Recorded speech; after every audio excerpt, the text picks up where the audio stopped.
Yung konduktor ata, yung konduktor yung lalaki.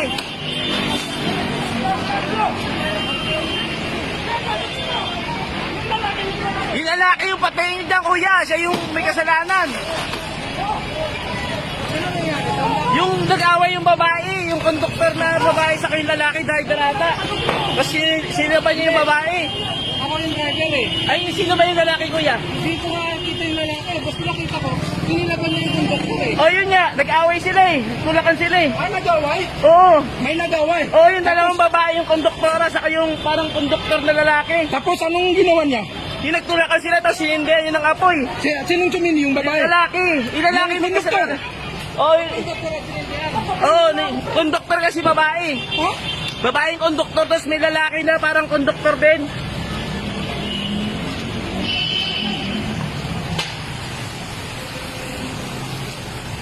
Kaya baka sumabog yan, kuya.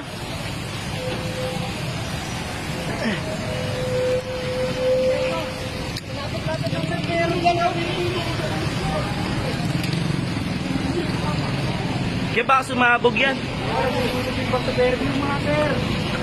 May tawa sa loob, ano? Yung babae, patay na ata eh. Yung babaeng, sinilaban niya eh. Yung konduktor mo. Tapos, nakita niyo yung lalaki, kuya, na parang konduktor? Nasaan na? Nasa loob din eh. Ang nakita ko. Bakit kayo lumabas? Ano ko? Kung ano Eh, kayo ba yung driver, kuya? Meron siya, nasa lalagyan ng bote. meron siya sa... Oo. Trabaho tayo. Kala ko normal yung away nila, tinulak lang niyo dito eh. Nandun ka rin sa loob? Oh, kaya buti nabuksan mo yung pinto. Oo.